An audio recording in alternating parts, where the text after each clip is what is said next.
অধ্যাপক সাহেব সুলতানা, আমি আপনার কাছ থেকে আপনাকে প্রশ্ন করার আগে আপনার 1 বছর সম্পর্কে একটু শুনে নিতে চাই যে আপনি তো 1 বছর আগে আহ, যে বেদনা, যে হতাশা, যে জায়গা থেকে আপনি, আমরা এখন বুঝি যে এটা কত মানে এখন বুঝি কিনা জানি না, তখন এটা যে কি সাংঘাতিক একটা সাহসের ব্যাপার ছিল, জাস্ট একটা ছবি নামায় ফেলা। এখন তো পুরো সরকারই নেমে গেছে, পালিয়ে গেছে, কোথায় চলে গেছে আমরা। কিন্তু তখন তো এটা একটা অসম্ভব সাহসের ব্যাপার ছিল। এই যে প্রতীকী সাহসের কাজটা আপনি করছেন, আপনার চাকরি চলে যেতে পারতো, আপনার জীবন হুমকির মুখে পড়তে পারতো, আপনার পরিবার হুমকির মুখে পড়তে পারতো, এই সবকিছু মাথায় রেখে বাংলাদেশে থেকে আপনি সেটা করেছেন। এরপরে আপনি এই 1 বছরে যে আপনার আশা তৈরি হয়েছিল, সেই আশাটাকে আপনি আসলে কিরকম দেখতেছেন, যে সেই আশাটা সঠিক পথে আছে, বা আপনার কি মনে হচ্ছে? দেখেন, অনেক ধন্যবাদ খালেদ ভাই। আসলে সবাই কিন্তু আমরা নির্বিচারে দমন পীড়ন, এমনকি ছোট ছোট বাচ্চারাও এই সরকারের হাত থেকে রেহাই পায়নি তাদের দমন পীড়ন থেকে। তো এই যে গত 15-16 বছরের যে ক্ষোভ এবং এই কোটা সংস্কার আন্দোলনকে ঘিরে যে আমার ক্ষোভটা, আমি দেখছি যে এই স্বাধীন বাংলাদেশে কিভাবে নির্বিচারে সেই 4 বছরের শিশু থেকে শুরু করে পথচারী, সাধারণ মানুষ, নারী, হ্যাঁ, কেউ তাদের হাত থেকে রেহাই পায়নি। সেই জায়গা থেকেই আসলে আমার মনে হয়েছিল যে এই স্বাধীন বাংলাদেশকে তিনি যেভাবে রক্তাক্ত করেছেন এবং নির্বিচারে যেভাবে হত্যা করা হচ্ছে এবং বাংলাদেশের পতাকাকে যেভাবে ক্ষতবিক্ষত করা হয়েছে, আমার মনে হয়েছে যে এই পদে আর থাকার কোনো ধরনের তার নৈতিক অধিকার নেই। সেই জায়গা থেকে আসলে আমি ছবিটা নামিয়েছিলাম। কারণ আমার মনে হয়েছে যে আমার সন্তানদেরকে হত্যা করা হচ্ছে, শিক্ষার্থীদের হত্যা করা হচ্ছে, হ্যাঁ, নির্বিচারে বেআইনি ভাবে হত্যা করা হচ্ছে। হ্যাঁ, এটা আসলে মেনে নেওয়া যায় না। সেই জায়গা থেকে আমার মনে হয়েছে, তখন আমি বাংলা বিভাগের সভাপতি ছিলাম, তখন আমার মনে হয়েছে যে এই সভাপতির দেয়ালে যে ছবিটা আছে, সেই ছবিটা আমি প্রথমে নামিয়ে আমি তার প্রতি আমি অনাস্থা জ্ঞাপন করি। আমার মনে হয়েছে যে এখানে থাকার তার কোনো অধিকার নেই। তো এবার আসি যে আপনি যদি 5 আগস্টের পরের কথা বলেন, যে যে স্বপ্নটা নিয়ে আসলে আমরা মানে 5 আগস্ট পর্যন্ত আমরা যেতে পেরেছি, এই সরকারকে আমরা বা ফেসিস্টকে আমরা তাড়াতে পেরেছিলাম। একটা দেখেন যে তাড়ানোর পর কিন্তু এক ধরনের আবেগ, যে মানুষের এতদিনের যে রাগ ক্ষোভ, হ্যাঁ, সেটার বহিঃপ্রকাশ ঘটেছে নানান ভাবে। হ্যাঁ, মানে দেখা যায় যে অনেক ক্ষোভের প্রকাশ কিন্তু ইতিবাচকও ছিল না। হ্যাঁ, কিন্তু তারপরে মনে হয়েছে যে এই ফেসিস্ট সরকারের উপর মানুষের যে রাগ ক্ষোভ, এটার বহিঃপ্রকাশটা আসলে এর চেয়ে আর কিভাবে হতে পারে। হ্যাঁ, এরকম একটা ব্যাপারও কিন্তু তখন ছিল। কিন্তু এরপর থেকে আমরা দেখলাম যে সেটা আসলে এই অন্তর্বর্তীকালীন সরকারকে তাৎক্ষণিক দোষারোপটা করা যাবে না।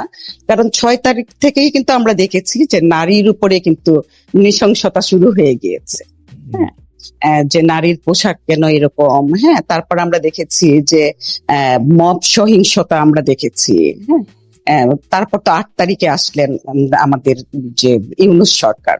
হ্যাঁ, তারপরেও যে আসলে নিরাপত্তা পরিস্থিতিটা যে খুব ভালো হয়েছে, হ্যাঁ, বা জনগণের মনে যে একটা স্বস্তি এনে দিয়েছে, তা কিন্তু না। হ্যাঁ, তারপরেও কিন্তু নারীর প্রতি যে সহিংসতা, হ্যাঁ, মানে মানুষের ভিতরে কোনো মানে যে নিরাপত্তাহীনতার জন্য যে অস্বস্তি, হ্যাঁ, এইগুলি কিন্তু চলছে, এগুলি এখনো চলছে। হ্যাঁ, আর আরেকটা কথা বলতে চাই যে কোনো দেশে যদি নিরাপত্তার অভাব দেখা দেয়, সেই জায়গাটাতে আসলে মূল্যবোধ থাকে না। হ্যাঁ, নিরাপত্তাজনিত কারণে অনেক সময় দেখা যায় যে মূল্যবোধের অবক্ষয় দেখা দেয়।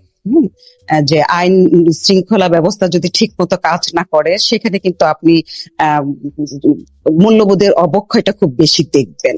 সেই ব্যাপারগুলো আমরা আসলে এখনো দেখছি। দ্রব্যমূল্যের ঊর্ধ্বগতি হয়েছিল, এখন কিছুটা লাগাম টেনে ধরা হয়েছে আমার মনে হয়েছে। কিন্তু তারপরে আমার মনে হয় যে সার্বিক পরিস্থিতিতে হ্যাঁ, জনগণের মনে ওই স্বস্তিটুকু নেই।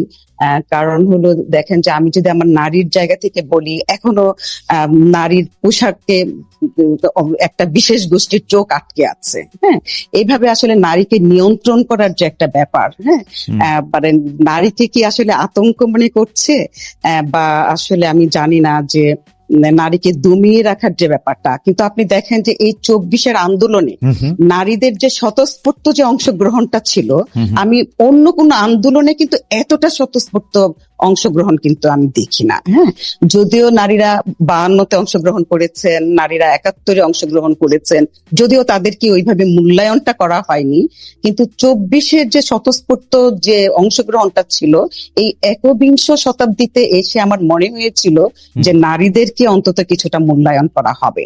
হ্যাঁ, কিন্তু আসলে তেমন মূল্যায়নটা আসলে আমার চোখে পড়েনি। নারীর মূল্যায়নের প্রসঙ্গটা আপনি আসছিলেন, নিরাপত্তার কথা আপনি বলতেছিলেন, আমরা যে প্রশ্নটি আপনাকে করতে চাইছিলাম সেই প্রশ্নটি আপনাকে একটু করি, যে আপনার মনে আছে যে ছবি সরিয়ে ফেলার জন্য বিশ্ববিদ্যালয় প্রশাসন আপনাকে শোকজ করেছিলেন, কিন্তু এর পরপরই সরকারের তো পতন হয়ে যায়, ফলে আপনাকে বড় ধরনের বিপদে আর পড়তে হয় নাই, বা পিছনে তাকাতে হয় নাই, বা বড় ধরনের যে বিপদে হয়তো আপনাকে পড়তে হইতো শেখ হাসিনা সরকার থাকলে, বা বিব্রত অন্তত হতে হতো, সেটা আপনাকে হতে হয় নাই। কিন্তু একটি খবর, আজকালের একটি খবর হচ্ছে যে শেখ মুজিবুর রহমানের ছবি, বঙ্গবন্ধু শেখ মুজিবুর রহমানের ছবি টানানোর কারণে একজন প্রধান শিক্ষককে চাকরি থেকে বরখাস্ত করা হয়েছে। এখন এই খবরটি যখন সামনে এলো, তখন আপনার খবরের সাথেও এটি তুলনা করা হয়। আমরা কি এই এই খবরটিকে আপনি আসলে কিভাবে দেখেন, যে এটা কিরকম হইল?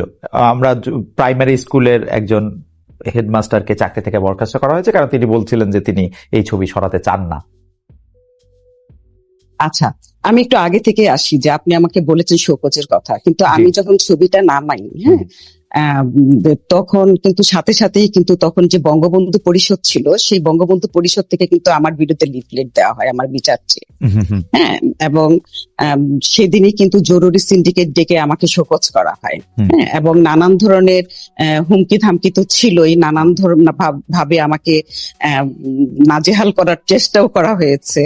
হ্যাঁ, কিন্তু আমি আসলে আমার চাকরির পরোয়াও করিনি। আমার কাছে শুধু মনে হয়েছে যেভাবে নির্বিচারে মানুষ হত্যা করা হচ্ছে, হ্যাঁ, যেভাবে শিক্ষার্থীদের হত্যা করা হচ্ছে, এমনকি রিক্সাওয়ালা পর্যন্ত, গণমাধ্যমের কর্মী পর্যন্ত, এমনকি ঘরে পর্যন্ত কেউ নিরাপদ না। হ্যাঁ, সেই জায়গায় আমার মনে হয়েছে যে এটার একটা প্রতিবাদ করা দরকার। হ্যাঁ, যে আমার মনে হয় যে এমন একটা প্রতিবাদ করতে হবে যে প্রতিবাদের ফলে অন্তত সেই ফেসিস্টের যে আসনটা, সেটার ভিত অন্তত কিছুটা নড়ে যাবে। হ্যাঁ, এবং জনগণ উদ্বুদ্ধ হবে। সেই জায়গা থেকেই আমি এটা করেছিলাম। আর দেখেন যে আমার অফিস রুমে যে শেখ হাসিনার ছবিটা ছিল, এটা আসলে একটা প্রজ্ঞাপন ছিল। হ্যাঁ, 2002 সালে মন্ত্রী পরিষদ থেকে একটা প্রজ্ঞাপন ছিল যে প্রধানমন্ত্রীর ছবি অফিস রুমে টানাতে হবে। তো সেই জায়গা থেকে যে বঙ্গবন্ধু পরিষদ বলেছিল যে এটা রাষ্ট্রদ্রোহী কাজ, কিন্তু আমার মনে হয়েছে সেটা রাষ্ট্রদ্রোহী কোনো কাজ না। কারণ আমার মনে হয়েছে তার এখানে থাকার কোনো যোগ্যতা আসলে নাই। হ্যাঁ, কারণ এটা যদি আয় করেছিলাম, আমরা একতাবদ্ধ হয়েছিলাম, তো আমার মনে হয় সেই জায়গা থেকে মনে হয় আমাদের এবার ঘুরে দাঁড়ানো দরকার। আমাদের মনে হয় যে কোনো ব্যক্তিকে সেই ওয়ালে রেখে তার পূজা করা বা তাকে দেবতা তুল্য করে ফেলা। আপনি দেখেন যে প্রাথমিক বিদ্যালয়ে, হ্যাঁ, যে আমরা যে শপথ করতাম ছোটবেলায় সৃষ্টিকর্তার নামে, হ্যাঁ, সেই শপথের জায়গাটাও কিন্তু পাল্টিয়ে ফেলা হয়েছিল। হ্যাঁ, বঙ্গবন্ধুর নামে শপথ করা হতো। হ্যাঁ, তো এইটা তো আসলে হতে পারে না। আমার মনে হয় যে এই যে ইতিহাস, হ্যাঁ, বা এই ধরনের রাজনৈতিক কোনো ব্যক্তিকে প্রভু বানিয়ে ফেলা, আমার মনে হয় যে সেই জায়গাটা থেকে বোধহয় সরে আসার সময় এসেছে।